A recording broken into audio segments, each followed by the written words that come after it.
मोक्षमार्गस्य नेतारं भेतारं कर्मभूभृतां ज्ञातारं विश्वतत्त्वानां वंदे तद्गुणलब्धये।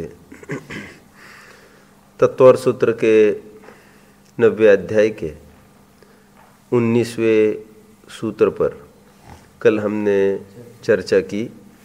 मोक्ष मार्ग प्रकाशक के अनेक अनेक आधार देते हुए उपवास का सही स्वरूप क्या होता है उसको थोड़ा देखा। थोड़ी सी चर्चा हमने जब तीसरा सूत्र चला था तपसा निर्जराच, वहाँ पर तो और भी आधार देखे थे 1 आध घंटा, जिसमें बताया गया था कि केवल आहार का त्याग ही उपवास नहीं है, उसको श्री गुरु लंघन कहते हैं। आहार के अलावा विषय और कषाय का त्याग वह सच्चा उपवास है। मैंने गीता का भी आधार आपको दिया था, गीता में ऐसा कहा है, मैंने कहा था आपको, जिसमें आहार का त्याग। और आहार मतलब क्या, तो वहाँ पर यह कहा था 6 इंद्रियों के विषय को आहार लिया। सो अपने जैन धर्म में कैसे नहीं होगा, ये तो जैन धर्म की तो बात है ही। तो इसका रूप हमारे ख्याल में आए और केवल क्रियाकांड में न उलझे, और क्रियाकांड भी विपरीत स्वरूप का हो, वो तो किंचित भी फलदायी नहीं। यथार्थ स्वरूप का क्रियाकांड हो तो पुण्य फलदायी तो कम से कम होगा, तो भविष्य में कभी सम्यक्त्व आदि होने के अवसर तो हो सकते हैं। इसलिए टोडरमल जी ने लिखा, देखो तत्व विचार की महिमा। तत्व विचार के बिना कितना ही व्रत करे, तप करे, देव आदि की प्रतीति करे, फिर भी वो सम्यक्त्व का अधिकारी नहीं। और तत्व विचार से युक्त जीव इन सबके बिना भी सम्यक्त्व का अधिकारी है, क्योंकि इसका स्वरूप ही पता नहीं ना उनको, तपश्चरण व्रत का। तो इसलिए तत्व विचार पहले चाहिए। देखिए अभी 20वां सूत्र चलेगा। प्रायश्चित विनय वैयावृत्य स्वाध्याय व्युत्सर्ग ध्यानान्युत्तरम। क्या कहते हैं? प्रायश्चित विनय वैयावृत्य स्वाध्याय व्युत्सर्ग ध्यानानि उत्तरम, ये सूत्र है। उत्तरम कहकर बाद, बियॉन्ड, बाद में, अर्थात पूर्व सूत्र में बहिरंग तप की चर्चा की और इसके बाद इसके विपरीत ये अंतरंग तप की चर्चा है, ये समझना चाहिए। उत्तर का और एक अर्थ होता है उत्तम, उत्तर से भी ग्रेटर होता है सचमुच उत्तम। उत्तर का एक अर्थ उत्तम, इससे ये भी बात फलित होती है कि अभी जो तप कहे उनसे भी यह माइटियर और बढ़कर तप है। ऐसे 2 अर्थ इसमें फलित होते हैं। एक तो पूर्व और उत्तर कहते ना, उत्तर पक्ष पूर्व पक्ष, उत्तर मतलब बाद में, आफ्टरवर्ड्स। और एक उत्तर का अर्थ उत्तम भी, अच्छा भी होता है। उत्तर, उत्तम, मतलब अच्छाई के रूप में है। तर कंपैरेटिव डिग्री, तम सुपरलेटिव डिग्री। नहीं समय साराद उत्तरम किंचिद अस्ति, आत्मख्याति का कलश है। अमृतचंद्र स्वामी ने लिखा, नहीं समय साराद उत्तरम किंचिद अस्ति, समय सार से बढ़कर सचमुच किंचित भी कुछ नहीं है। तो यह हमने देखा। आइए आगे बढ़ते, क्या कहते हैं ये 6 प्रकार के अंतरंग तप है। अंतरंग तपों की पहले परिभाषा नक्की हो जाए, कौन कौन से अंतरंग तप होते हैं, ये उसके बाद में चर्चा करेंगे। पहले स्वरूप देखा जाए अंतरंग तप का। अंतरंग तप कहते किसे है? जिसे जैनेतर नहीं समझ सकते, जैनी ही समझते हैं जिसको। एक सेकंड, जो बाह्य प्रवृत्ति से कोई संबंध नहीं रखते, जो अपने भावों से ही सीधा संबंध रखते हैं और इसलिए विशेष फलदायी होते, इसलिए तो उत्तर शब्द डाला है। उत्तम है ये, विशेष फलदायी होते हैं, विशेष निर्जरा के कारण होते। बल्कि मैं कहूँ बहिरंग तप अंतरंग तप को लक्ष्य में रखकर ही तो किए जाते हैं। कल बात भी आ रही थी, अनशन आदि के द्वारा प्रायश्चित आदि में संलग्न रहता है और प्रायश्चित आदि के द्वारा भी वितराग भाव की प्राप्ति शुद्धोपयोग का प्रयास करता है। तो अंतरंग तप कहने के हेतु, और फिर बाहर से दिखाई नहीं देते, ये मुख्य रूप से बाहर से दिखाई नहीं देते। This has nothing to do with the physical activities, this has everything to do with mental activities. ये मन और भाव के स्तर पर ही विशेष विशेष काम करते हैं। किस प्रकार काम करते हैं हम थोड़ा सा इसका नमूना देख लेते हैं। जैसे प्रायश्चित है, तो प्रायश्चित की प्रक्रिया होनी है, ये शरीर की क्रियाओं से तो संबंध ही नहीं रखती है। वैसे सच पूछो तो जैन धर्म में क्रियाओं को तो कोई महत्व ही नहीं है।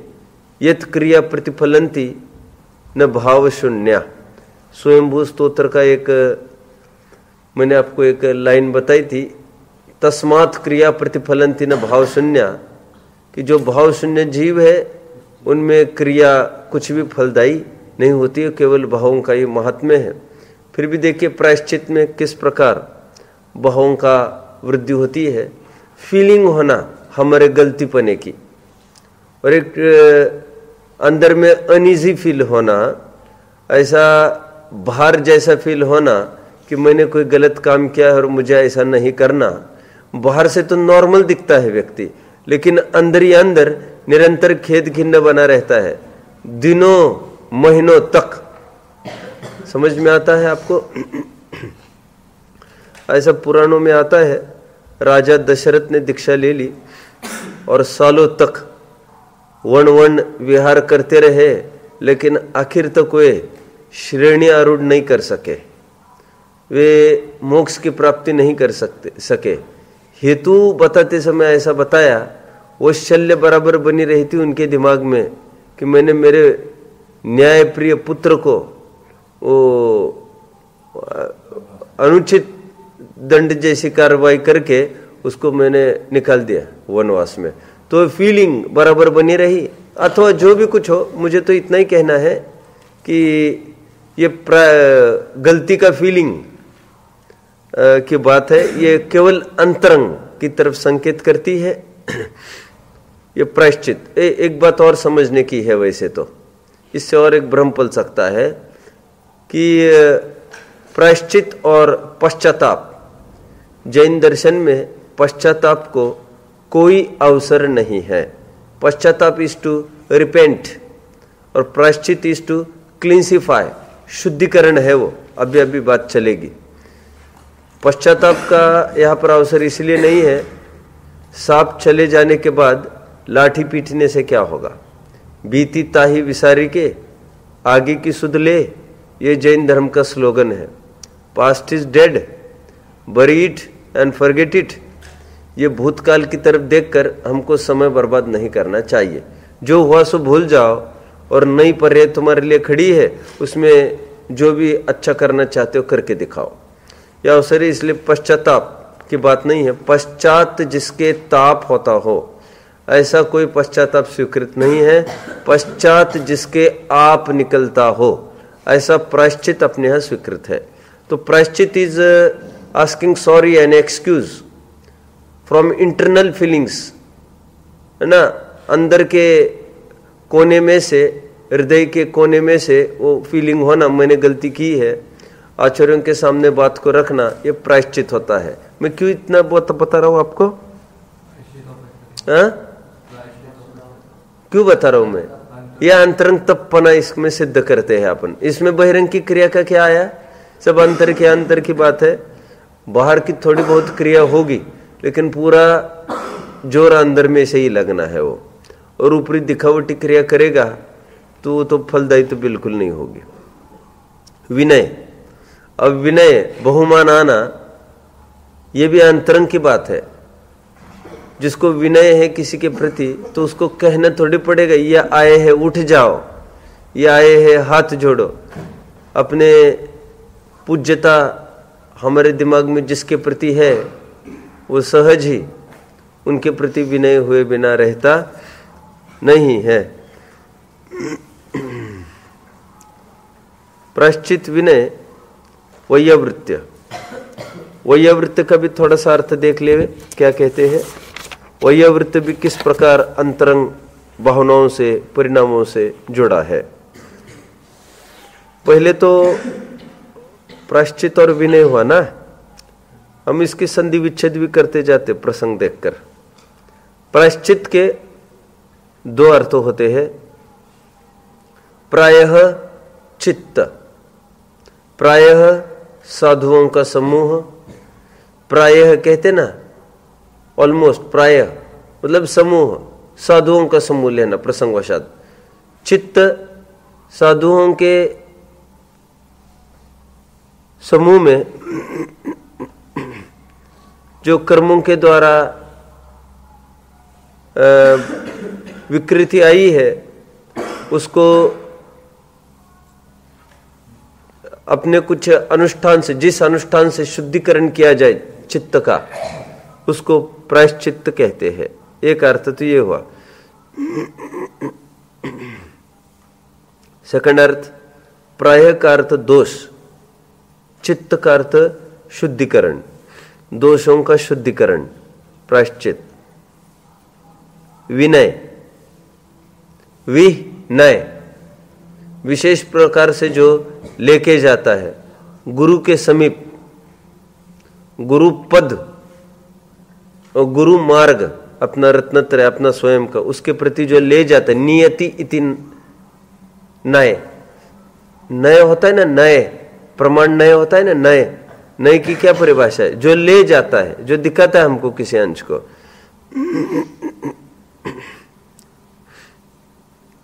नथ, ये सब नम्र, ये सब एक अर्थवाची है, उसी से शब्द बने हैं ये सब। अभी है वैयावृत्य, वैयावृत्य में ये कह रहे हैं विआवृत्य, विआवृत्य विशेष चहु ओर से आत्म स्वभाव में वृत्ति करना, अथवा विकल्प की भूमिका में जिन्होंने आत्म स्वभाव की प्राप्ति की है ऐसे जीवों के प्रति वृत्ति करना, वैयावृत्य। और नास्तिपरक भी अर्थ कर सकते, वी निकल गया है, विगत हो गया है, आवृत्ति, जिनकी खराब वृत्ति निकल गई है उसी को निवृत्ति भी कहेंगे। रिटायर्ड जिसको हम कहते हैं, अभी रिटायर्ड हो गए हैं, मतलब अशुभ प्रवृत्तियों से निवृत्त होना। ऐसे अस्ति नास्ति परक दो वैयावृत्ति के अर्थ बन सकते हैं। तो इसी में वो बात आ गई, गुणी जनों के प्रति उनकी सेवा, टहल करना, उनका किस प्रकार रत्नत्रय बना रहे इसका विचार करना, ये भी वैयावृत्ति के अंतर्गत आ जाएगा। फिर पैर दबाना, आहार आदि देना, ये भी सब वैयावृत्ति के अंतर्गत आ जाएगा। और जब प्रकरण आएगा तब तो और चर्चा अपना आगे करेंगे। वैयावृत्ति के बाद स्वाध्याय, स्वाध्याय में तो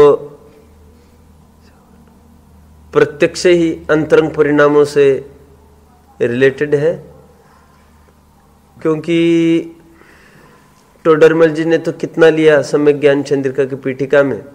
देखिए स्वाध्याय को थोड़ा सा अपन खड़ा करते हैं। ऐसा लिया कि शंकाकार ने शंका पूछी, स्वाध्याय करने में क्या रखा है? भक्ति आदि करो। उत्तर दिया टोडरमल जी ने, तो भक्ति करना चाहता है भगवान की, लेकिन भगवान का स्वरूप गुणस्थान का स्वरूप समझकर ही समझा जा सकता है। तो तुम्हें भक्ति भी करना है, पहले स्वाध्याय करना पड़ेगा। भक्ति में स्वाध्याय प्रधान है। एक बात हुई। शंकाकार ने फिर दूसरा तर्क खड़ा किया कि स्वाध्याय करने में क्या रखा है? व्रत अंगीकार करो तो कोई दम है। आचार्य देव कहते हैं बात तो सही है, लेकिन व्रत मतलब क्या समझते हो? पापों का त्याग, हिंसा आदि का त्याग।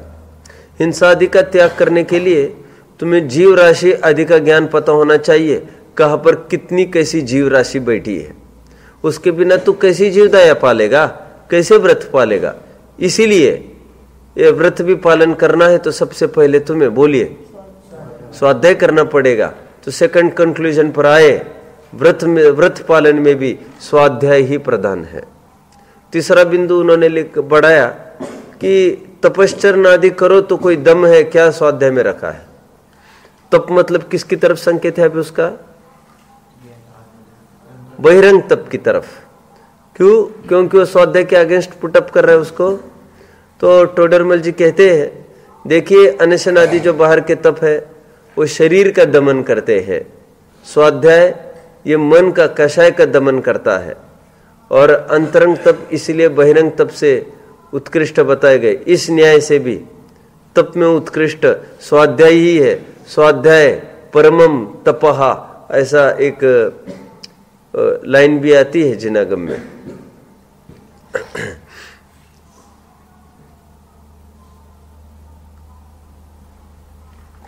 आगे, ज्ञान का तो फल ही है वस्तु संबंधी अज्ञान का नाश।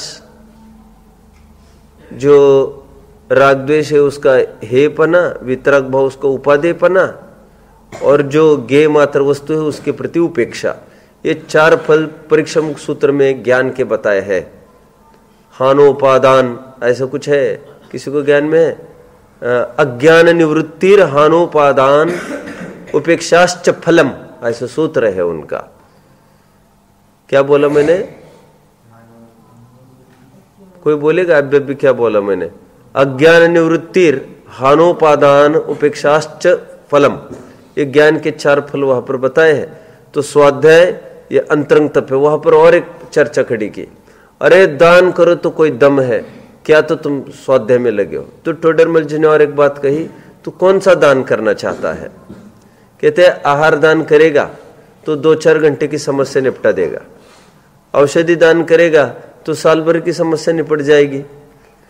और इसमें कौन सी बड़ी बात है? शरीर तो रोगों की व्याधि है, एक मिटाओगे दूसरी खड़ी होगी। तो कहते हैं जिससे भव भवांतरों की समस्या मिट जाए, ऐसा अभय दान ज्ञान दान वो परमार्थ दान है। सभी दानों में तुम सा दानी क्या कोई हो, जग को दे दी जग की निधिया। ये सच्चे दानी ये है। मुनिराज को भी एक संज्ञा आई ना, ज्ञान धन नहीं न, क्या है वो? बोलो बोलो, ज्ञान दान कहिए क्या? दान दान और ज्ञान, ज्ञान दान है क्या? ज्ञान धन, हाँ किसी को ज्ञान में नहीं हो। मैं नमो नमन जैन, क्या है आगे? ज्ञान ध्यान धन लीन। अभी आगे बोलो, मान बिन मैन मान बिन दान छिन, ऐसा है ना कुछ। मतलब ये दान के भंडार है मुनिराज, वहां पर भी ऐसी बात आई। चलिए आगे बढ़ते हैं। कहाँ देख रही है? चलो, तो स्वाध्याय की अपन ने बात करी। यहां तक कि आचार्य देव ने कहा कि 10 अध्याय परिच्छिन्ने तत्वार्थे पठिते सति फलम स्यात् उपास्यस्य भाषितम जिन पुंगवे। तत्वार्थ सूत्र का पाठ मत करो, सॉरी उपवास मत करो। अब तत्वार्थ सूत्र का पाठ करोगे आपको उतने फल की प्राप्ति हो जाएगी। उपवास ये दम बता रहे स्वाध्याय की। 10 अध्याय परिच्छिन्ने तत्वार्थे पठिते सति फलम स्यात् उपास्यस्य भाषितम जिन पुंगवे। कहते हैं उपवास आदि से कई गुना फल ये स्वाध्याय में मिलता है, क्योंकि स्वाध्याय में खरेखर इच्छाओं का दमन होता है। उस समय में कोई इच्छा है भाषित ही नहीं होती, उपयोग वस्तु स्वरूप को जानने में लग जाता है। सच्चार्थ में इच्छाओं का दमन होता है, सच्चार्थ में वो तप है। वो टोटली वो तो अंतरंग की ही बात है। वहां पर प्रश्न भी लिया है सम्यक ज्ञान चंद्रिका की पीठिका में।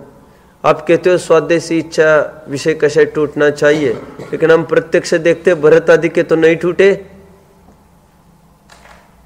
उनको तो विषय प्रवृत्ति बनी है। तो टोडरमल जी कहते हैं भाई उनके चारित्र मोह का उदय है, क्या करें? तो कहते हैं हम भी ऐसे ही कहेंगे, रे मूर्ख कुछ कहने से तो होता नहीं है, अभिप्राय से फल मिलता है, ऐसे वहां लिखा। फिर टोडरमल जी ने कहा देखिए शास्त्राभ्यासी 2 प्रकार के होते हैं, एक लोभार्थी और एक मोक्षार्थी। जो मोक्षार्थी होते हैं उनके विषय कषाय टूटते ही टूटते हैं, ऐसा एकांत नियम है। और जो लोभार्थी है उनके नहीं टूटे। कैसे टूटेंगे उनके? उनको कुछ यही लोक परलोक के सामग्री संबंधी कुछ वांछा है, तो लोभार्थी शास्त्र स्वाध्यायी है, उनकी तो बात हम कर ही नहीं रहे। मोक्षार्थी स्वाध्यायी है, उनके विषय कषाय टूटते ही है। शास्त्र स्वाध्याय के 10 लाभ आपने पढ़ा होगा, वो पॉम्पलेट, शास्त्र स्वाध्याय के 10 लाभ। कषाय की मंदता, सम्यक ज्ञान की प्राप्ति नहीं पढ़ा? वो जगह जगह टांगे रहते हो, आपने नहीं देखा आज तक। चलिए, वहां पर तो ये लिखा है, अधिक क्या कहे, शास्त्र स्वाध्यायों की इंद्र अधिक भी आकर महिमा पूजा करते हैं। इसलिए धन अधिक कमाने का भी उद्यम छोड़कर शास्त्राभ्यास में प्रवृत्त होना चाहिए। धन आदि भी चाहिए, अनुकूलता है तो भी इसी से मिलेगी। तू तो शास्त्र स्वाध्याय कर। ऐसा खूब शास्त्र स्वाध्याय की प्रेरणा की है वहां पर। आइए व्युत्सर्ग में आते हैं। व्युत्सर्ग में भी काय के प्रति ममत्व का तो स्पष्ट ही त्याग कराना है, तो ये तो अंतरंग तब तो सिद्ध ही हो रहा है। और ध्यान, ध्यान तो आत्म ध्यान की मुख्यता है। आत्मा को जानना ये तो जिनागम का सार है, और जानते रहना वो ध्यान, ऐसे यहां पर बोला जा रहा है।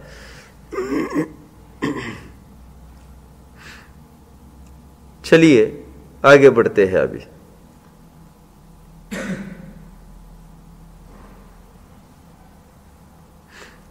वैयावृत्ति अंतरंग तब क्यों है, कोई बताएगा मुझे? प्रश्न है वैसे ही, वैयावृत्ति अंतरंग तब क्यों है? दूसरों की टहल भी हम करेंगे, उससे कितना सीखने मिलेगा मालूम अपने को? क्या बहुत सीखने मिलेगा। एक बच्चे को किसी मम्मी ने कहा होगा, जाओ बेटा तू पंडित जी के साथ रहना, कोई सेवा हो उनका काम किए देना। मेरे पास आया एक जन, अब हर काम करने को देखे मैं उसको मना कर दूं, नहीं नहीं तुम छोड़ दो, तुम तो बैठो, तुम तो बैठो, मैं कर लूंगा, मैं कर लूंगा। अब मम्मी को जाकर ये बोलता है, तुमने तो भेजा, वो तो कुछ नहीं करा रहे, क्या क्या मतलब है? तुमने तो बोला था एक काम सिखाएंगे। वो बड़े घर का लड़का था। तो मम्मी ने कहा उसको, बाद में मुझे बताया, बेटा यही तो सीखने भेज रहे तुमको। क्या? ये देखो तुम कितनी बार उनको कह रहे मैं आपका काम कर रहा हूं, तो ये कहते नहीं नहीं मैं मेरा काम कर लूंगा। ये सीखना है तुमको, स्वावलंबन। तुम तो एक एक चीज के लिए जो पराधीन बने बैठे हो, मम्मी कहाँ गए रुमाल, कहाँ गए सॉक्स, एक एक चीज तुम्हें नहीं मिलती, तुम घर माथे पर लेते हो। तुम यही सिखाने तो भेज रहे। मुझे क्या कहना है, वो जितना संपर्क में रहेगा साधु जनों के, उनके एक एक एक्टिविटीज में वो सीखने वाला है। वही आवृत्ति प्रतिकूलता में किस प्रकार वे समता धारण करते हैं, सीखने जैसे टीचर है वे। समझ में आता है? नॉट बोल के टीचर, कुछ नहीं बोल के भी वे टीचर ही है, because they are teaching not only through words but each and every action is speaking. Dare to listen, try to hear all their activities. समझ में आता है? तो ये वही वृत्तांतरंग तप है, उसमें शिक्षा मिलती है, समझने मिलता है सब। और क्या समझने मिलता है? अरे मलमूत्र बह रहे होंगे तो हमको भी वैराग्य हो जाता है। नहीं, मलमूत्र किसी का साफ कर रहे, ओह कैसी प्रतिकूल परिस्थिति आकर खड़ी हुई है, कुछ भी बस नहीं चल रहा है शरीर का, कभी मेरी भी ऐसी दशा होगी, वैराग्य अपने आप आने लगता है। समझ रहे?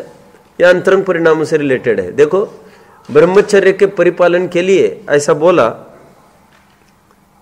ब्रह्मचर्य के परिपालन के लिए ऐसा बोला, वृद्धों के संगति में रहना। भगवती आराधना में लिखा। क्या मतलब है भैया वृद्धों के साथ रहकर ब्रह्मचर्य पालने का?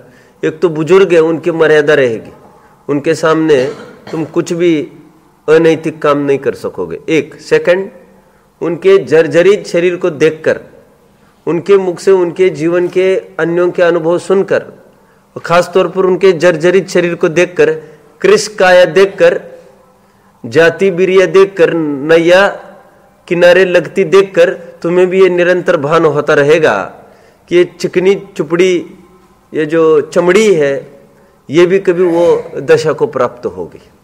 समझ में? हेमचंद जी आए थे ना, वो तो एक बात कहते हैं, एक जन के घर में गए वे, एक महिला एकदम झुर्रिया वगैरह आ गई थी, एकदम वृद्ध हो गई थी। उसकी बचपन की फोटो देखी इन्होंने, तो बचपन की फोटो एकदम सुंदर दिख रही थी वो। तो उन्होंने देखा ये इतनी सुंदर, ये इतनी मलिन हो गई। फिर जैसे आगे गए वे, उन्होंने देखा एक सेब बिल्कुल ताजा और एक सेब बिल्कुल जो पुराना था एकदम झुर्रिया आ गई।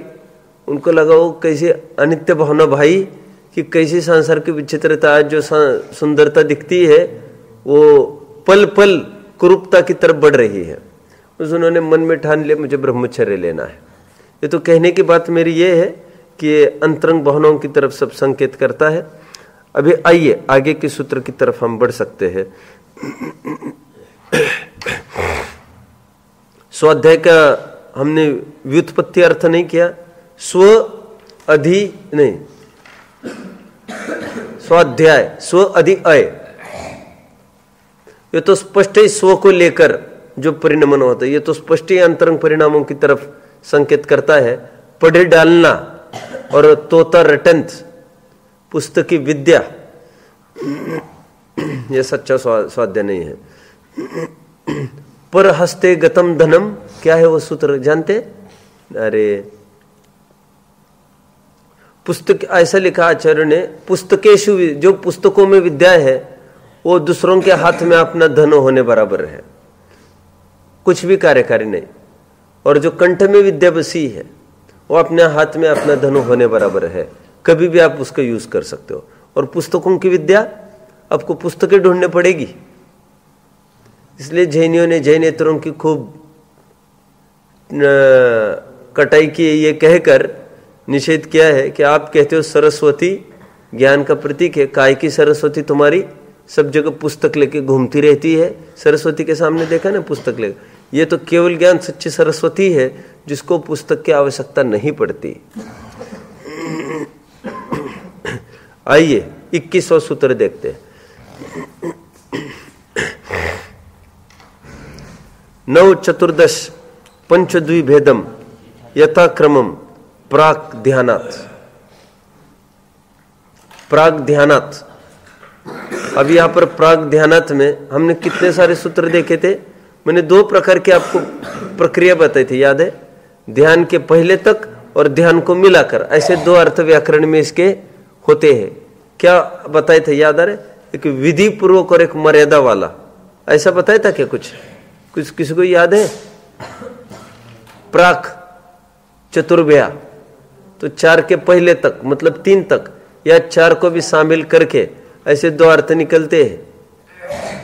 तो यहां पर प्राग ध्यान, ध्यान के पहले तक मतलब यहां पर ध्यान नहीं लेना है। पहले 5 ध्यानों के यहां पर भेद प्रभेद बताए जा रहे हैं। देखते हैं क्या कहते हैं। 9 14 9 14 पंच द्विभेदम, क्रमशः लगाते जाओ। यथा क्रमम तो उन्होंने बोला करस्पॉन्डिंगली लगाना। इसमें तर्क नहीं करना कि 9 तो पहले लिखा, 4 तो बाद में लिखा, फिर 10 लिखा, अटपटा लिखा, क्रम से नहीं। वो तो प्रायश्चित आदि तप को अनुसरण करके लिखा गया है। यहां पर प्रायश्चित के 9 भेद, विनय के 4 भेद, वैयावृत्ति के 10 भेद, स्वाध्याय के 5 भेद, व्युत्सर के 2 भेद, ये यहां से बताए जा रहे हैं। एक बात आप नोट कर रहे होंगे, बहिरंग तपों को लेकर कोई वर्णन करना इष्ट नहीं समझ रहे वे, नहीं तो अनशन आदि के लिए एक सूत्र लगा देते, जबकि नहीं लगाकर अबे अंतरंग तपों के लिए देखो कितने सूत्र लगाए हैं। कहां से कहां तक कोई अनुमान करके बताओ मुझे। अंतरंग तपों का कहां से कहां तक सूत्र है, कोई अनुमान से बताओ भाई, बताओ जल्दी जल्दी जल्दी।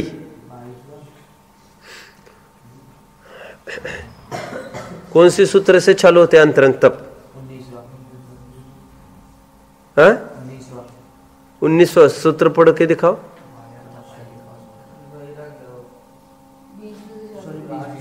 20वें सूत्र से अंतरंग तप चलेंगे। और कहां तक चलेगा ये कोई बताना? अरे ध्यान की चर्चा तो 22वें में भी नहीं, ध्यान की चर्चा ठेठ कौन से सूत्र में की है बताओ? 4 प्रकार के ध्यान कौन सा सूत्र है? 28वां। और कहां खत्म हुई है ध्यान की चर्चा? कहां पर खत्म हुई है? मेरे सामने रखो तो मैं बता रहा हूं तत्व सूत्र। 37 क्या? 37वें सूत्र तक ध्यान की चर्चा ठेठ चलेगी। मतलब कितना सूत्र चलेगा? कहा है मुझे दिखाओ। परिकेवलिना पृथक्त्व 39 विपरीत एकाश्रया श्रुतम 44 ये ठेठ 44वें सूत्र तक ध्यान की चर्चा चलनी है भाई। ध्यान की चर्चा कहां से कहां तक? उठाओ 20 से 44 ध्यान की चर्चा। ये हलाओ ध्यान की चर्चा। सुनिए, ध्यान की चर्चा चलेगी 27वें सूत्र से लेकर, ठीक है, 27वें सूत्र से लेकर 44वें सूत्र तक केवल ध्यान की चर्चा है। कितने सूत्र हुए? 27 से 44। 1 मिनट भैया, 17 सूत्र 18 सूत्र केवल ध्यान। और अंतरंग तपों के लिए कहां से कहां तक चलना पड़ेगा? 20वें सूत्र से लेकर 44वें सूत्र तक। मतलब ये प्रारंभ के सूत्र सब 5 अंतरंग तपों की चर्चा करेंगे। और ध्यान की चर्चा इतनी लंबी चौड़ी चलेगी तो अंतरंग तप की कितने सूत्र में? 20 से लेकर 44 करो हिसाब। लो भाई 25 सूत्र में ये पूरी चर्चा चलेगी। ठीक है, चलिए। ध्यान को क्यों उन्होंने नहीं लिखा यहां पर? ध्यान के भेद बड़ी चर्चा है ना, तो उसका बाद में हिसाब खोलेंगे ये। अभी देखिए यहां पर कौन सा समास लग रहा है आपको? 21वें सूत्र में यह बहुब्रीहि समास है। क्यों? 9 4 10 5 2 भेद है जिस ध्यान के। ऐसा पूर्व का सूत्र चला ना, ध्यान के भेद प्रभेद बताए। तो देखिए आगे का सूत्र हम पढ़ सकते हैं अभी, क्योंकि इस सूत्र में मात्र गिनती करी है इन्होंने।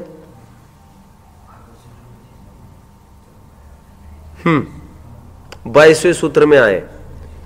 अभी यहां पर क्या चलेगा? 3 सूत्र एक साथ पढ़ने पड़ेंगे। बोलेगा कोई? प्रायश्चित 20वें सूत्र का पढ़ो, 9 21वें सूत्र का पढ़ो और ठेठ 22वां सूत्र जोड़ लो उसको। आलोचन 1, प्रतिक्रमण 2, तदुभय 3, विवेक 4, व्युत्सर्ग 5, तप 6, छेद 7, परिहार 8, उपस्थापना 9। ये 9 प्रकार के प्रायश्चित हुए। समझ रहे आप सब? प्रायश्चित की चर्चा भी काफी चलेगी, कल भी चलेगी। ये 22वां सूत्र कल भी चलेगा। आज थोड़ी सी इसकी भूमिका जमा दूं मैं। देखो क्या कहते हैं यहां पर, प्रायश्चित क्यों करना। मैंने 2 अर्थ तो बताए प्रायश्चित के आप सबको। क्या अर्थ बताए बताओ?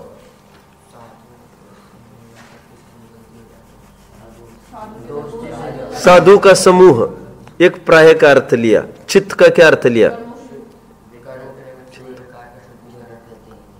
साधु के समूह का जिस कर्म में चित्त लगा हो, ऐसा भी कह सकते हैं। चित्त मतलब यहां पर अटेंशन। जिस कर्म में अपना चित्त लगा हो साधुओं का, उसको भी प्रायश्चित कहा। और दूसरा अर्थ कहा प्राय मतलब अपराध, पाप। चित्त मतलब शुद्धि, अपराध की शुद्धि। सॉरी लेटर है एक प्रकार से ये। देखते हैं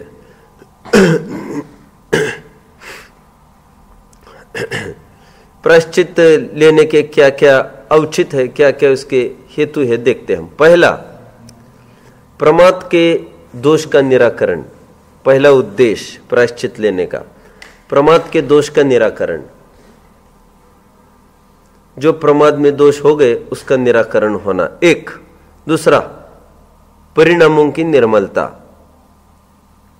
हमारे परिणामों में भी उत्तर उत्तर माइल्डनेस आती जाती है, नहीं तो उद्दंडता बढ़ती जाती है। फिर थर्ड लगभग मिलते जुलते निश्चल्यता, क्योंकि एक शल्य निरंतर बनी रहती है। यदि प्रायश्चित न कर पाए हम किसी से, शल्य निरंतर बनी रहती है, भार बना रहता है। हमने गलत काम किया, हमने गलत काम किया, और फटाफट उसको दूसरों के माथे रख दो। आप दूसरों के मतलब गुरु के सामने उसको खोल दो, हमने ये किया है, अब फ्री हो गए, निश्चल्य हो गए। सजा भोगना सरल है, उसकी शल्य पाड़ना बहुत कठिन है। किसी को पता न चले, आदि आदि पता भी नहीं चले तो अपन को तो पता ही है ना, शल्य चुभती रहती है हमको, हमने कोई गलत काम किया है तो।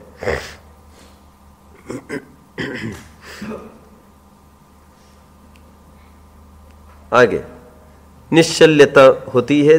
फोर्थ, अव्यवस्था का निराकरण।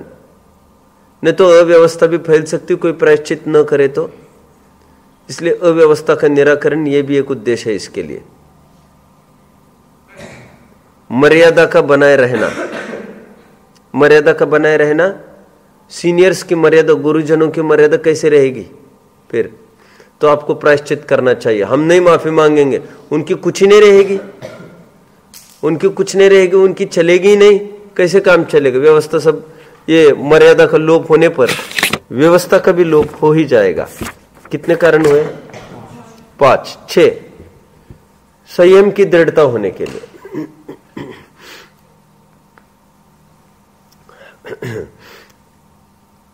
आगे आराधना के लिए।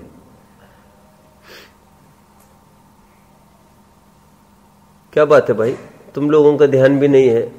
एक पर्टिकुलर ग्रुप है 5-6 जन का, 6-7 जन का, उनको तो नोट्स बनाना ही नहीं है।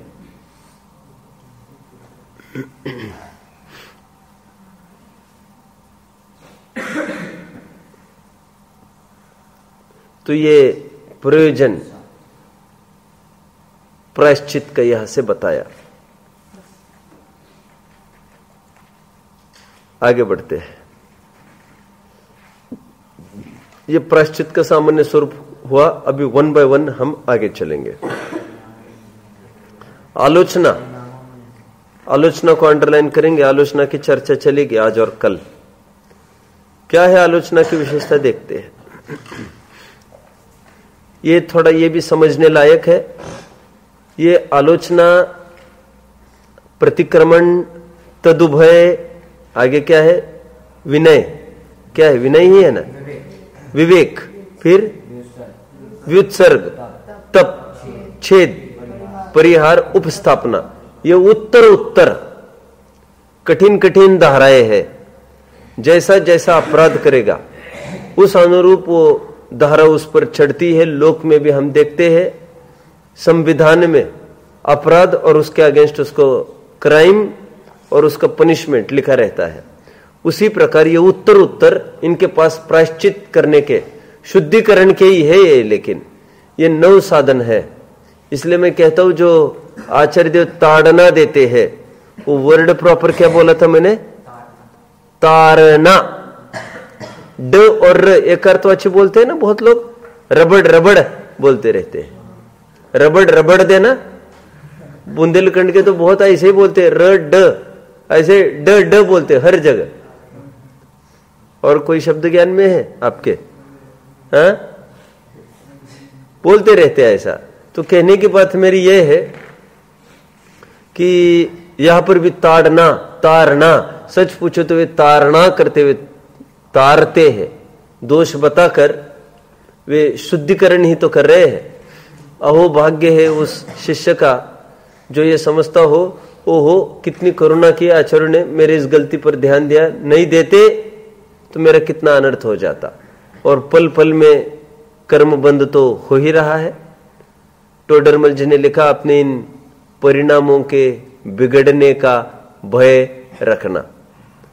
भली होनहार हो जिनकी, ऐसे उस जीव को यह भाव आता है कि मैं कौन हूं, मेरा स्वरूप क्या है। आगे बोलो, आगे बोलो। मेरे जो भाव हो रहे उसका क्या फल होगा, ये चरित्र कैसे बन रहा है, है सब, और मेरा कल्याण कैसे होगा, इन 5 बातों का विचार करता है।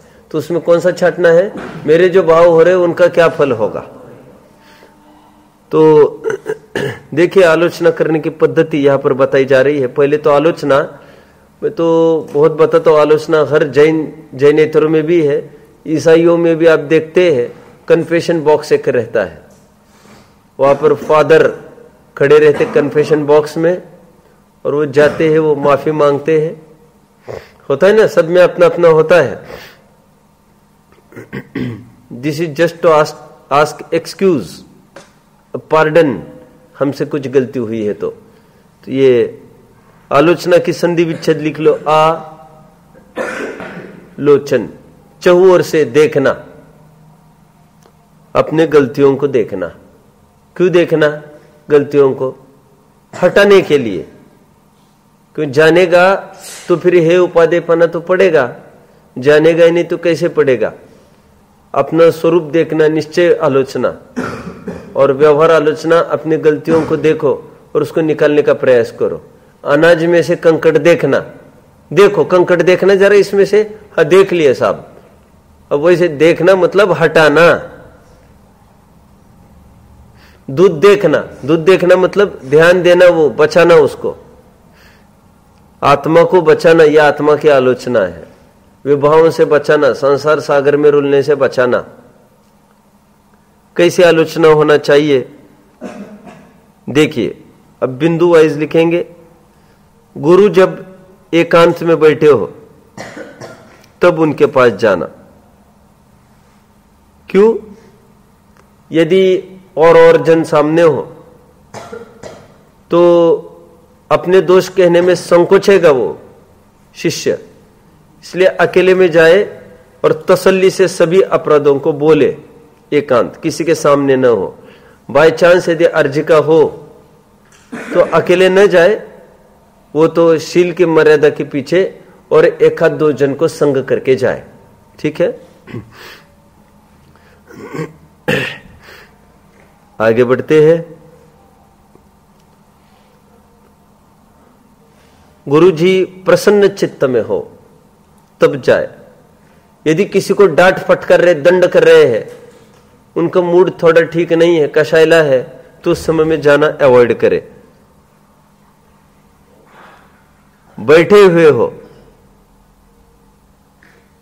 खड़े हुए या चलते हुए वालों को आलोचना नहीं करना चाहिए।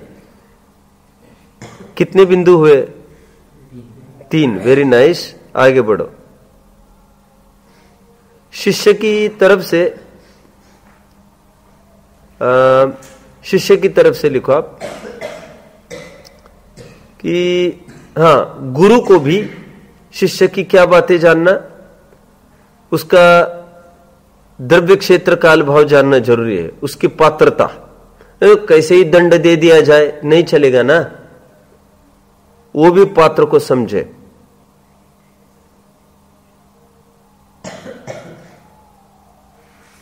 निम्न नया बिंदु चलेगा, निम्न 10 दोषों से रहित आलोचना होती है।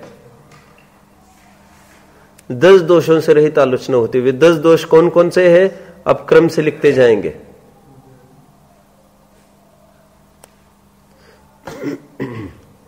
अभी देखिए,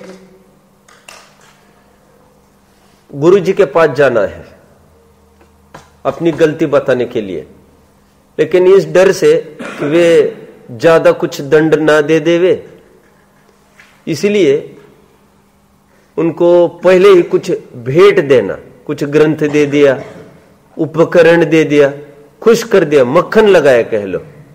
लाच लुचपत लोक में देते ना रिश्वत, वैसे ही उनको थोड़ा प्रभाव डालने का प्रयास करना और फिर अपनी गलती कहना। ये अकंपित दोष, ये दोष सब टालने हैं। बहुत अच्छी रीति नीति थी, मैंने आपको बताया भी होगा। हमारे डोमिनिक जोसेफ सर रहे, उन्होंने पूरे जीवन भर में, हमको याद बिल्कुल नहीं आता हमारे से कभी कुछ लिया हो ऐसा निष्प्रभ। मैंने बोला था ना आपको, और इतने लोग इतने फल वगैरह इतना लाते थे, ही डिडंट इवन टच मेरे घर में भी कभी किसी के नहीं गए हुए। इतना बुलाते थे, नहीं, जब अपना संबंध नहीं होगा किसी भी प्रकार से तब मैं आऊंगा आपके पास। मैं यदि यथार्थ न्याय नहीं कर पाऊं तो ऐसा हर जगह उनका रहता था। बर्डन ये भी डालने का प्रयास न करे और वे भी स्वाभिमान से रहे बहुत, तो अपना स्वाभिमान बरकरार रहता है।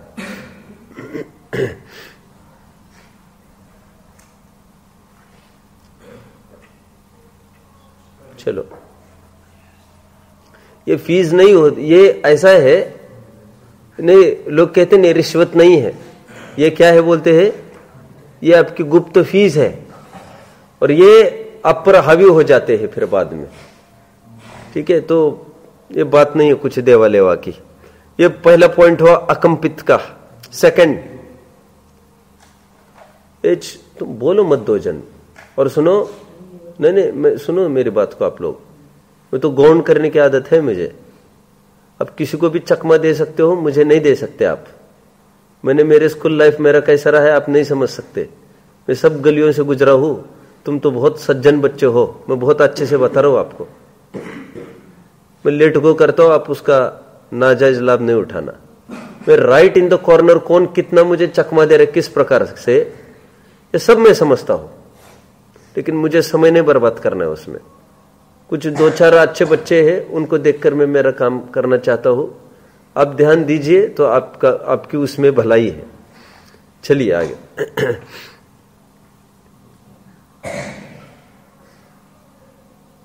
आगे बढ़ते, देखिए अभी आलोचना की पद्धति बोल रहे। और एक बात तो ये है, यहाँ पर तब्बल रोजाना क्लास चालू हो रहे, कम से कम यूं समझ लो 53-54 पर 10 मिनट खिंच जा रहे पूरे, एक जन भी नहीं रहता यहाँ पर।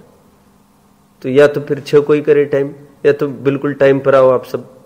मैं आकर खड़ा रहता हूँ यहाँ पर, थोड़ा प्रयास करो आप लोग।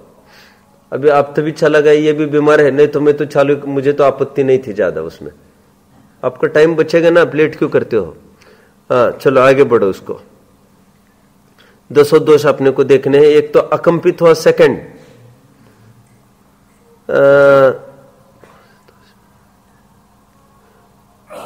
गुरु जी से अपने दोष कहते समय ऐसा कहना कि भाई मेरी प्रकृति तो बहुत दुर्बल है, सोचना ऐसा, मैं रोगी हूं, या ऐसा देंगे तो वैसा प्रायश्चित देंगे तो उपवास बताएंगे तो मेरी तो सामर्थ्य नहीं, फिर कैसे होगा। ये अनुमापित दोष हो गया। छोटा प्रायश्चित देवे तब तो ठीक है, बड़ा ना दे देवे, जाने कैसा दे देंगे, ये मेरी तो सामर्थ्य नहीं है।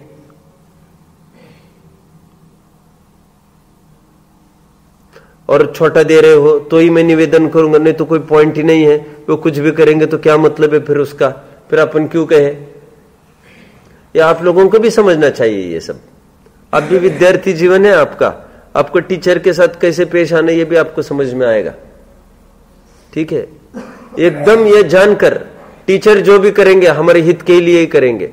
जिस प्रकार मरीज वैद्य के पास जाकर खड़ा होता है, एकदम निरीह मूर्ख समझकर स्वयं को, जो भी दवा देंगे सोच समझ कर देंगे। तो जो भी ये दंड प्रायश्चित देंगे हमारे हित के लिए देंगे, हम उसमें उपयोग मत नहीं दौड़ाए। ठीक है, चलिए, तो ये अनुमापित दोष हो गया। थर्ड,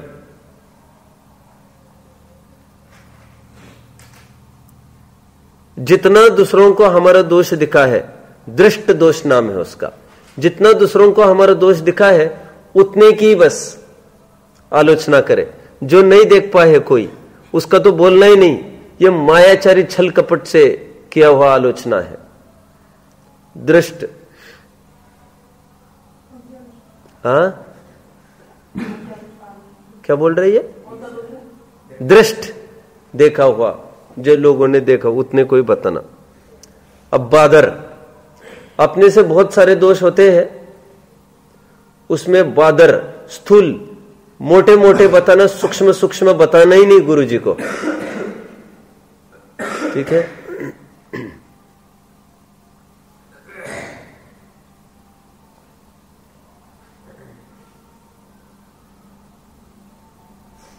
ठीक है।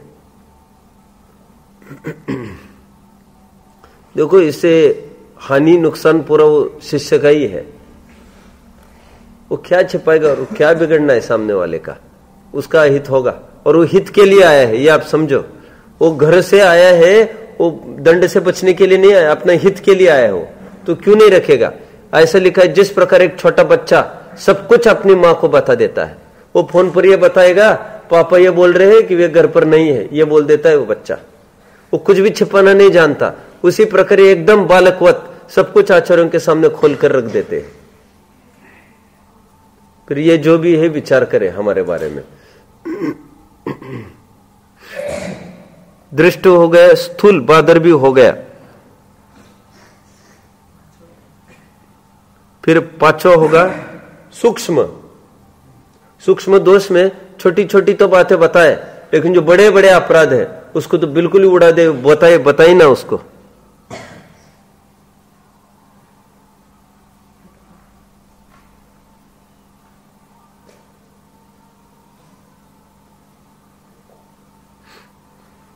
चलना है आगे। दृष्ट में और इसमें थोड़ा फर्क पड़ रहा है, कुछ पकड़ रहे आप। दृष्ट में तो जो देखे गए थे दूसरों के द्वारा उसका क्या था, अभी इसमें जरूरी नहीं कोई देखे, लेकिन वो स्थूल स्थूल जो दिखे उसको बता दिया, सूक्ष्म सूक्ष्म है उसका बता दिया, पूरा नहीं बताता वो कुछ, तो ये भी आलोचना में दोष आ जाएगा। आगे बढ़ते हैं। गुरु की टहल करने गया किसी बहाने, और टहल करते करते ये पूछ रहा है मस्का मारते मारते कि सब उनसे ऐसा दोष, किसी से यदि ऐसा दोष हो जाए तो क्या होना चाहिए। थर्ड पर्सन के रूप में बात करता है, जबकि वो फर्स्ट पर्सन स्वयं में खड़ा है ये, लेकिन बस निकालना चाहता है। छन्न क्यों कहा इसको, छन्न दोष, छिपे छिपे रूप से काम करता है। प्रच्छना भी कहते हैं इसको। प्रच्छना मतलब पूछना, ऐसा भी अर्थ लग सकता है इसका। तरकीब से चापलूसी के बहाने निकाल देता है काम। चलो आगे, कितने हो गए, 6। 7वां चलेगा कि जब पाक्षिक, चौमासिक, वार्षिक प्रतिक्रमण चलता है ना, तब सब जब बोल रहे हैं तब बीच में ऐसे पुट आना, मैंने इतना सारा दोष किया, अभी कोई सुन नहीं पा रहा है उसको आचार्य। सबके बीच में अपना बोलना जिससे किसी को सुनने नहीं आ रहे, और अपन भ्रम पालना, हमने तो बता दिया। शब्दाकुलित या पूर्व दोष।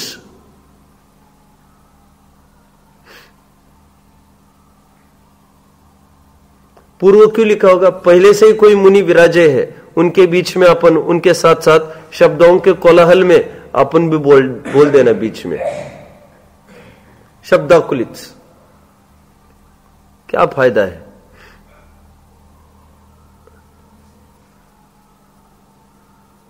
आगे बहुत जन दोष। इसमें तो यह करता है, हमको कोई यदि दोष मिला है, कोई दोष दिया है, तो 10 जनों में चर्चा करेगा, देखो तो ऐसा दोष देना चाहिए कि देखो तो ऐसा क्या, देखो तो ऐसा ठीक है क्या, ये ठीक है क्या, अच्छा किसी ग्रंथ में लिखा है क्या इस अपराध के लिए इतना दोष, जरा देख लेना, मुझे बता देना, मुझे तो थोड़ा ज्यादा ही लग रहा है कुछ, इनको मतलब अभरोसा कर बैठना। ये क्या है, ये व्यक्त जन दोष, सब में व्यक्त करते फिरना।